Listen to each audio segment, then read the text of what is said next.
सम्मानित साथियों, नमो बुद्धाय, जय भीम। हमेशा की भांति एक बार पुनः हम लेकर आ गए हैं डॉक्टर अंबेडकर। डॉक्टर अंबेडकर संदेश का मतलब होता है बाबा साहब के भाषण या बाबा साहब के शानदार लेख का। डॉक्टर अंबेडकर संदेश नियमित सुबह 5 बजे हम लाते हैं आवाज का ऑफिशियल यूट्यूब चैनल के माध्यम से। मुझे पूरा भरोसा है कि आपने यूट्यूब चैनल आवाज का ऑफिशियल को सब्सक्राइब जरूर कर लिया होगा। बाबा साहब के आंदोलन को समझने का यही एकमात्र डॉक्टर अंबेडकर संदेश के माध्यम से, बाबा साहब डॉक्टर अंबेडकर संपूर्ण वाङ्मय के माध्यम से, बाबा साहब के विभिन्न लेख, बाबा साहब के क्रांतिकारी भाषण हम आप तक नियमित। अंबेडकर संदेश में कभी बात होती है महार सत्याग्रह की, तो कभी बात होती है गोलमेज सम्मेलन की, कभी बात होती है मन स्मृति दहन की, तो कभी बात होती है भारतीय संविधान की, और कभी लेकर आते हैं बाबा साहब के ऐसे स्पीचेज जो बुद्धिज्म को लेकर क्रांतिकारी स्पीचेज बाबा साहब के होते हैं। तो इसलिए डॉक्टर अंबेडकर संदेश के साथ नियमित आप जुड़े रहेंगे, ऐसा मुझे पूरा विश्वास है। आज का डॉक्टर अंबेडकर संदेश बहुत ही खास होने वाला है। आज के डॉक्टर अंबेडकर संदेश में मिलेगा एक बड़ा संदेश, और ऐसा संदेश जो समाज के जन जागरण के लिए बेहद उपयोगी होगा। डॉक्टर अंबेडकर संदेश को लेकर हम उपस्थित हो चुके हैं। मैं हूं संजीत आर्य, राष्ट्रीय कोषाध्यक्ष आवाज का, नई दिल्ली। सम्मानित साथियों, आज का डॉक्टर अंबेडकर संदेश बहुत ही खास होने वाला है। आपका हार्दिक स्वागत है आज के डॉक्टर अंबेडकर संदेश में। आज का डॉक्टर अंबेडकर संदेश, बावजूद इसके कि हम आउट ऑफ स्टेशन होने के बावजूद बैकग्राउंड प्लेस से आपने आइडिया लगा लिया होगा, लेकिन चूंकि डॉक्टर अंबेडकर संदेश का सिलसिला ये कभी ना रुके, ये संकल्प है हमारा और आपका, क्योंकि ये जन जागरण का एक हिस्सा है। बाबा साहब के हूबहू भाषण, बाबा साहब के हूबहू लेख को जन जन तक पहुंचाना हमारा और आपका ये उद्देश्य है, आवाज़ का ऑफिशियल का उद्देश्य है। और ऐसे में डॉक्टर अंबेडकर संदेश का ये सिलसिला कभी नहीं रुकेगा। इसी संकल्प के साथ हम आपको बता दें, डॉक्टर अंबेडकर संदेश शुरू किया जा रहा है Buddha Bodhisattva Ambedkar international centre BBIC Sarnath, Varanasi, राज्य उत्तर प्रदेश, देश भारत के सौजन्य से। विषय पहले ही हमने आपको बता दिया, महार सत्याग्रह परिषद पर इस समय हम लोग डॉक्टर अंबेडकर संदेश का प्रस्तुतिकरण कर रहे हैं। सम्मानित साथियों, हम आपको बता दें, ये आज का डॉक्टर अंबेडकर संदेश 25 दिसंबर 1927 यदि आप बहुजन साहित्य बाबा साहब के बारे में थोड़ी सी भी जानकारी रखते हैं तो आप इस बात को भली बात जानते हैं कि 25 दिसंबर 1927 को मनुस्मृति दहन किया गया था। लेकिन इससे पहले की मनुस्मृति दहन की बात को हम आपके समक्ष रखें। आज का वीडियो अंत तक जरूर देखिएगा, क्योंकि मनुस्मृति दहन की घटनाक्रम में क्या कुछ हुआ आज के डॉक्टर अंबेडकर संदेश में हम बताएंगे।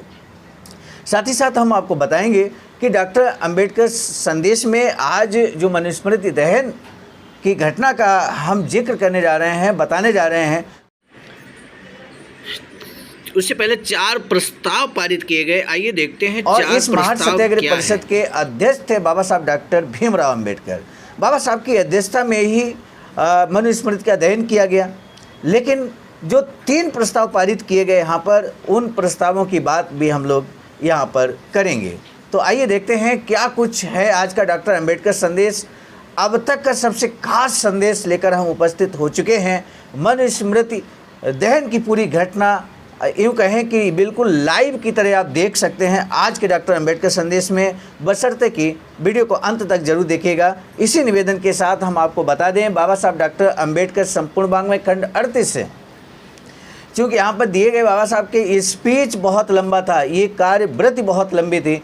ऐसे में पूरी कार्यवृत्ति यानी कि 2 दिवसीय ये कार्यक्रम था, और पहले दिन यानी कि 25 दिसंबर 1927 का घटनाक्रम यहाँ पर लेकर हम उपस्थित हुए हैं, जिसमें हम आपको बता देते हैं कि आज 6ठा भाग है। इससे पहले कि 5 भाग हम ऑलरेडी आवाज़ का ऑफिशियल यूट्यूब चैनल पर अपलोड कर चुके हैं, उन्हें भी आप ज़रूर देख लीजिएगा समय मिलते ही, यदि आपने अभी तक नहीं देखा है तो जो 6ठा भाग है वो हम आपको बता दें, पेज नंबर 113 से 116 तक बाबा साहब डॉक्टर अंबेडकर संपूर्ण वाङ्मय खंड 38 में इस पेज पर जाकर 113 से 116 पर आप स्वयं भी देख सकते हैं आइए बात करते हैं बाबा साहब ने क्या कुछ यहाँ पर स्पीच दिया और उसके बाद कौन से प्रस्ताव पारित हुए, उन सभी पर हम बातचीत करेंगे। बाबा साहब कहते हैं अपने भाषण में कि सदगृहस्थों, डॉक्टर बाबा साहब का भाषण पूरा होने के बाद जो प्रस्ताव पारित किया गया उसका मसौदा इस प्रकार था। हिंदुओं के जन्मसिद्ध अधिकारों का घोषणा पत्र, पहला प्रस्ताव यहाँ पर आप देखिए, बहुत ही क्रांतिकारी प्रस्ताव है। आने वाले समय में किस तरह से इसकी भूमिका रही वो इतिहास हमारे सामने है, उसको हम जानते हैं। बाबा साहब यहाँ पर लिखते हैं प्रस्ताव, इस सभा की ये पक्की राय है कि समकालीन हिंदू समाज इस बात का पक्का सबूत है कि सामाजिक अन्याय, धार्मिक ग्लानि, राजनीतिक अवनति और आर्थिक गुलामी के कारण राष्ट्र की कैसे अवनति होती है। बहुजन समाज ने ये जानने की तत्परता कभी नहीं दिखाई कि मनुष्य मात्र के जन्मसिद्ध अधिकार क्या हैं। आखिर क्या है मनुष्य मात्र के जन्मसिद्ध अधिकार, इसमें बहुजन समाज ने कभी कोई तत्परता नहीं दिखाई और मनुष्य मात्र के इन जन्मसिद्ध अधिकारों को अक्षुण्ण रखने की जिम्मेदारी भी कर्तव्यनिष्ठता से निभाई नहीं तथा स्वार्थ लालच में लिप्त लोगों के षड्यंत्रकारी कारनामों का भंडाफोड़ कर उन पर अंकुश लगाया नहीं, उनकी करतूतों की रोकथाम की नहीं, और यही हिंदू समाज की ऐसी घोर दशा होने का कारण बना। ये अधिकार क्या है, संकट के समय उनकी रक्षा कैसे की जा सकती है, आपसी व्यवहार में इस बात का ख्याल कैसे रखें कि कोई हमें न कुचल दे। हिंदुओं के जन्म से अधिकार क्या हैं, ये जानकारी हिंदुओं के हमेशा सामने रही। इसलिए दुनिया के रक्षक सर्वसाक्षी परमेश्वर का गवाह रखते हुए और इसका आशीर्वाद मांगते हुए निम्नलिखित घोषणा पत्र आज की सभा की ओर से सबकी जानकारी के लिए प्रकाशित कर रहे हैं। सभी इंसान पैदाइश से समान ही होते हैं और मरने तक वे समान दर्जे के ही रहेंगे। उपयोगिता के नज़रिए से ही लोगों में फ़र्क किया जा सकता है, बाकी समय उनका दर्जा समान होना चाहिए। इसीलिए राज्य के कामों में और सार्वजनिक व्यवहारों में इस सभा की राय में समानता के सिद्धांत पर आँच आने वाली किसी नीति और विचारों को बढ़ावा न दिया जाए। राज्य की व्यवस्था और सामाजिक व्यवस्था का अंतिम उद्देश्य यही होना चाहिए कि ये उपरोक्त जन्मसिद्ध मानवीय अधिकार कायम रहें। इसलिए हिंदू समाज की विषमतामूलक रचना का और वैसी रचना को स्वीकारने वाले प्राचीन और आधुनिक ग्रंथों के वचनों के प्रति इस सभा की ओर से तीव्र निषेध व्यक्त किया जाता है।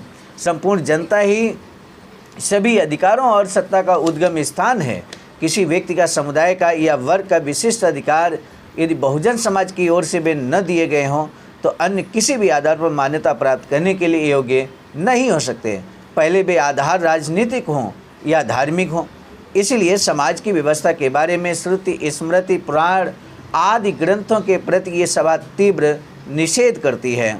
हर व्यक्ति अपने जन्मसिद्ध अधिकारों के अनुसार बर्ताव करने के लिए स्वतंत्र है। उस पर अगर सीमा तय की जाए तो वह इतनी ही डाली जा सकती है कि वह दूसरे व्यक्ति के लिए उसका उसी प्रकार से जन्मसिद्ध अधिकार का उपभोग करने का उसे अवसर मिले। ये सीमा लोगों द्वारा तय किए गए कानूनों से तय की जाए, धर्मशास्त्र या अन्य किसी भी आधार से उसे तय नहीं किया जाए।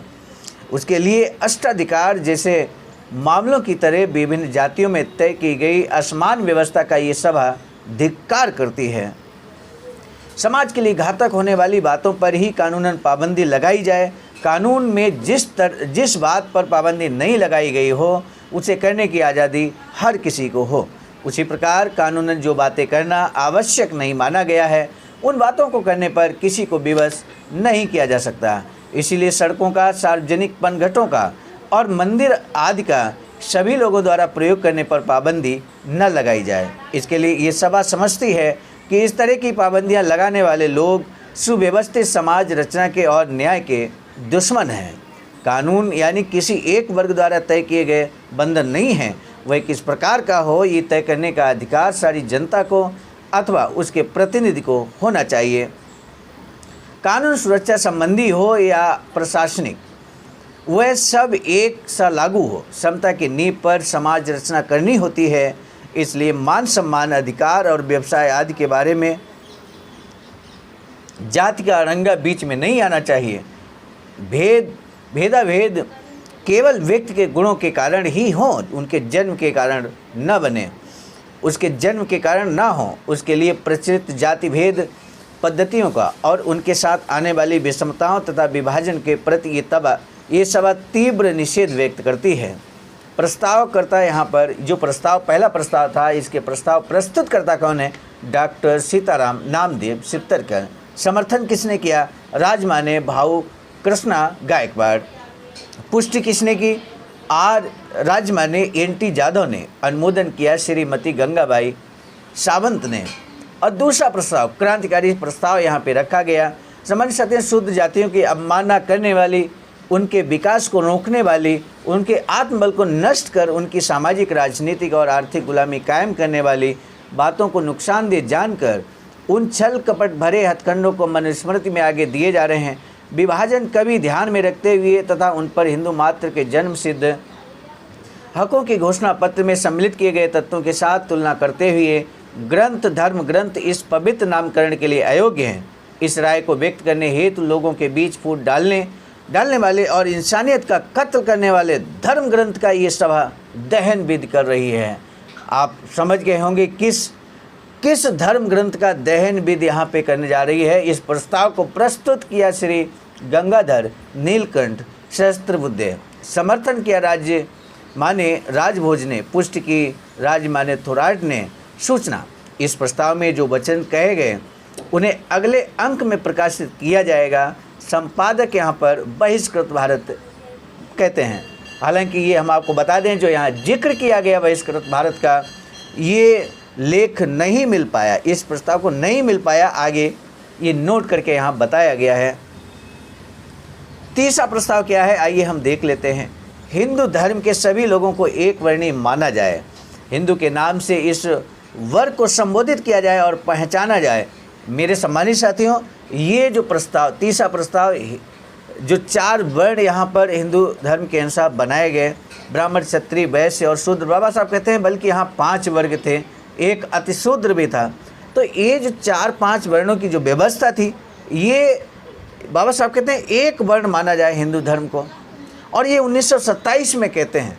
आप समझने की कोशिश करें, इस बात की कोशिश करें कि बाबा साहब जब राजनीति में कदम रखा 1920 के आसपास, उसके बाद शुरुआती दौर में उन्होंने बहुत प्रयास किया कि ये हिंदू समाज तुरंत अपने आप को इस तरह से बदल ले कि वर्ण व्यवस्था खत्म कर दे, जातिवाद खत्म कर दे, अछूतपन खत्म कर दे।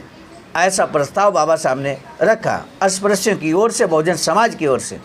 लेकिन क्या आज तक ये संभव हो पाया? आज तक ऐसा संभव नहीं हो पाया। तो ऐसे में बाबा साहब ने निर्णय लिया, अंततः निर्णय लिया कि हिंदू धर्म के जो लोग हैं, अगुवाकार हैं, जो इसको चलाते हैं, उन पर बाबा साहब की बात का या महार सत्याग्रह का या मनुस्मृति दहन का किसी भी चीज़ का टच से मस नहीं हुए, 1% भी ऐसा नहीं हुआ।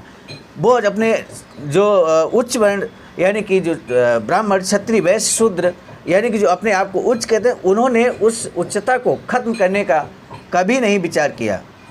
उन्होंने ये जो भेदाभेद था सभी वर्णों के बीच, जातियों के बीच, इसको समाप्त नहीं किया। और ऐसे में बाबा साहब ने अंतिम रूप से निर्णय लिया कि वो किस तरह से आपके सामने है कि 14 अक्टूबर 1956 को लाखों की संख्या में बाबा साहब ने बौद्ध धर्म की दीक्षा ले ली थी।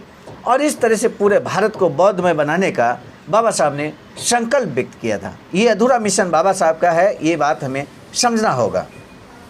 ये जो बाबा साहब का स्पीच, बाबा साहब का प्रस्ताव, यहाँ मार्च सत्याग्रह का प्रस्ताव, ये हम जो लेकर आ रहे हैं, ये 1927 का है, इसलिए इसे हमें अंतिम नहीं मानना चाहिए। ये बल्कि चूँकि उस समय बाबा साहब ये प्रयास कर रहे थे और वो प्रयास, हर संभव प्रयास बाबा साहब ने किया था, उसी का ये प्रत्यक्ष प्रमाण है आपके समक्ष। आइए देखते हैं बाबा साहब ने आगे क्या कुछ कहा इस प्रस्ताव के माध्यम से। परिषद के मतानुसार ब्राह्मण, क्षत्रिय, वैश्य, शूद्र आदि वर्गों के नामों से या महार, मांग आदि जाति पर आधारित संज्ञाओं से खुद को अथवा औरों को संबंधित करने पर कानूनन पाबंदी लगाई जाए। जरूरत हो तो व्यवसाय पर आधारित शिल्पी, दर्जी, सोनार, माली आदि कहलाना और मराठा, कोंकणस्थ, कोंकण के रहने वाले, देशस्थ, देश के रहने वाले आदि प्रांत निर्देशक अथवा देश निर्देशक नाम उपयोग में लाने में कोई ऐतराज नहीं है। इस प्रस्ताव को प्रस्तुत किया यहाँ पर डॉक्टर कोंडीराम खोलबडीकर। अनुमोदक है श्री सूबेदार घाटगे। पुष्टि की डॉक्टर निर्मल गंगा बड़े द्वारा अनुमोदन दिया गया ढूंढीराम नारायण गायकवाड़ द्वारा। चौथा प्रस्ताव, यहाँ चौथा प्रस्ताव भी प्रस्तुत किया गया। आइए देखते हैं चौथा प्रस्ताव क्या है। परिषद की राय है कि धर्माधिकारी की संस्था को लोगों के मतों के अनुसार चलने वाली और लोगों द्वारा नियुक्त की जाने वाली बनाई जाए। इस पेशे को स्वीकारने को तथा उसके लिए खुद को लायक बनाने का हक और अवसर हर हिंदू को मिले। धर्माधिकारियों की परीक्षा ली जाए और तदुपरांत उन्हें प्रमाण पत्र दिए जाएं। प्रमाण पत्र न मिलने वाले किसी भी व्यक्ति को धर्माधिकारी कहलाने की अथवा उससे संबंधित विधि कर्म करने की कानूनन मनाही की जाए। यहाँ पर बाबा साहब ने बहुत बड़ा क्रांतिकारी, यूँ कहें कि महान सत्याग्रह परिषद ने ये तीसरा बिंदु आप देखिए ना, कितना इम्पोर्टेंट बिंदु है। धर्माधिकारियों के यानी कि जो धर्म के रक्षक हैं, धर्म के अगुवाकार हैं, यूँ कहें कि धर्म के अनुसार जो विधि रीति रिवाज कराते हैं, उनकी एक परीक्षा हो, ऐसा बाबा साहब कहते हैं। और जो उस परीक्षा को पास कर ले, उसमें ये जात भेद ऊंच नीच न देखा जाए, उस परीक्षा का जो मानक होगा, उस मानक पे जो खरा उतरेगा, उस परीक्षा उसको पास कर लेगा, उन्हें प्रमाण पत्र मिले। और प्रमाण पत्र जिसको मिल जाए वही उस धर्म की यानी कि हिंदू धर्म की विधि कर्म को करेगा। बाद में कि इसके अलावा सभी को मनाही होगी। अभी कक्षा 8 पास व्यक्ति भी जो है धार्मिक रीति रिवाजों और कार्यविधियों को करता है, विधि कर्म को करता है, बल्कि यहाँ तक कि अनपढ़ व्यक्ति भी जो है वो विधि कर्म करने लगता है। तो इस बात को बाबा साहब ने यहाँ पे कहा कि एक परीक्षा हो जिसमें प्रमाण पत्र भी दिया जाए उन्हें, और इससे क्या होगा, समानता का भाव पैदा होगा। सभी जाति वर्ग के लोगों को एक अवसर मिलेगा, समान अवसर मिलेगा। समान अवसर की बात, प्रतिनिधित्व की बात बाबा साहब ने, आप समझते हैं, 1927 से ही कर दी थी। ग्राम धर्माधिकारी, तहसील धर्माधिकारी और प्रांत धर्माधिकारी, इस तरह के धर्माधिकारियों की योजना की जाए। ऊपर बताए अनुसार नियुक्त किए गए अधिकारी को धार्मिक विधियां पूरी करने के लिए दक्षिणा या अन्य तरह का मेहनताना या पुरस्कार देने का अधिकार न हो। उसकी जगह सभी विभागों के अधिकारी वर्ग के अनुसार इस विभाग के छोटे बड़े अधिकारियों को भी सरकारी नौकर माना जाए और उन्हें सरकार की तरफ से योग्य वेतन दिया जाए। कितना शानदार प्रस्ताव यहाँ बाबा साहब ने रखा, लेकिन इसको नहीं समझ पाए तत्कालीन हिंदू धर्म के अगुवाकार और गमा बैठे एक तरह से एक बड़े वर्ग को, जो बौद्ध धर्म को ग्रहण कर लिया। प्रस्ताव प्रस्तुत करता यहाँ पर राजमान्य पतित पावनदास बुबा, अनुमोदन किया राजमान्य गिरजाशंकर शिवदास ने, पुष्टि की राजमान्य चाबरे मास्टर ने, और दोबारा अनुमोदन किया राजमान्य राघव नारायण बनमाली ने। इस प्रस्ताव पर बेहद विचारोत्तेजक और मन को बांध लेने वाले भाषण हुए। सत्याग्रह सभा में मनुस्मृति की दहन भूमि तैयार करने के लिए 2 दिनों से 6 कारीगर मेहनत कर रहे थे।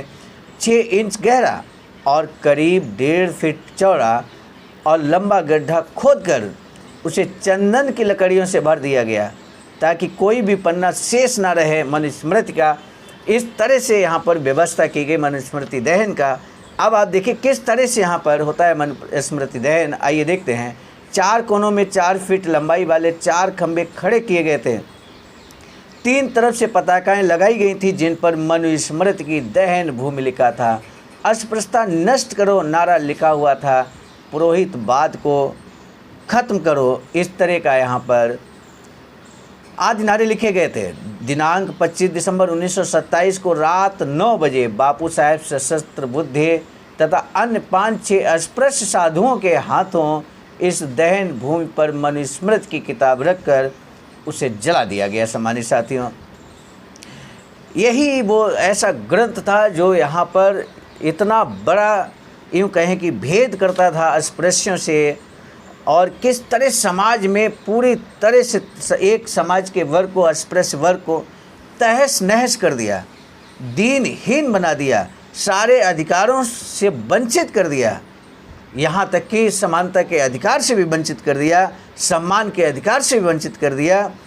और इतना ही नहीं, धन रख नहीं सकते थे, कोई पढ़ाई शिक्षा आप कर नहीं सकते थे, यानी कि पूरी तरह से जगह ज़मीन के भी मालिक आप नहीं बन सकते थे। इतना घोर अपमान इस इस ग्रंथ ने किया हमारे समाज के साथ, कितना बड़ा नुकसान पहुंचाया। और इसलिए बाबा साहब ने 25 दिसंबर 1927 को रात 9 बजे इस मनुस्मृति को जला दिया।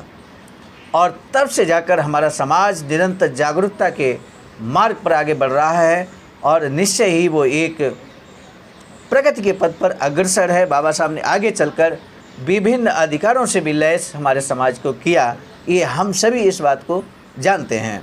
इसके बाद पहले दिन का कामकाज खत्म हुआ, यानी कि 25 दिसंबर 1927 को मनुस्मृति दहन के साथ ही कार्यक्रम समाप्त हो गया। इसके बाद हम आपको बता दें कि 7वां भाग लेकर हम आएंगे। दूसरे दिन का क्या कुछ कार्य है, पूरे 9 भाग यहाँ पर हैं और दूसरे दिन क्या कुछ घटनाक्रम होता है हम पूरा विस्तार से आपको बताएंगे अगले वीडियो में।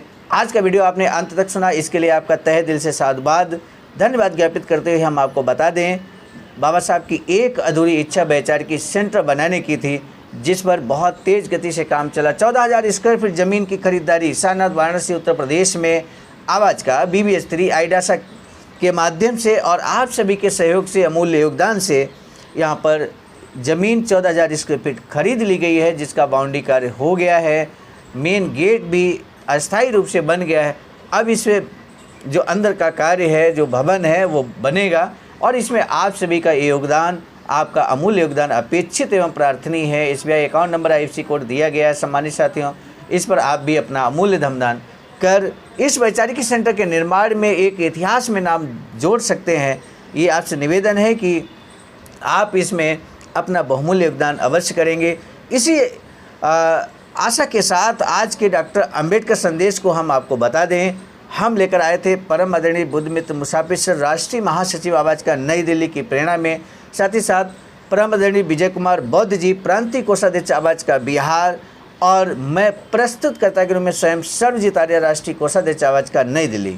आज का डॉक्टर अंबेडकर संदेश अगर आपको अच्छा लगा हो तो इसको जन जन तक पहुंचाने के लिए ज़रूर शेयर कीजिएगा, वीडियो को आगे पहुंचाने का कार्य कीजिएगा। इसी के साथ हम अब मिलेंगे नए डॉक्टर अंबेडकर संदेश के साथ। तब तक के लिए दीजिए इजाज़त। आप सभी को सादर नमो बुद्धाय, जय भीम।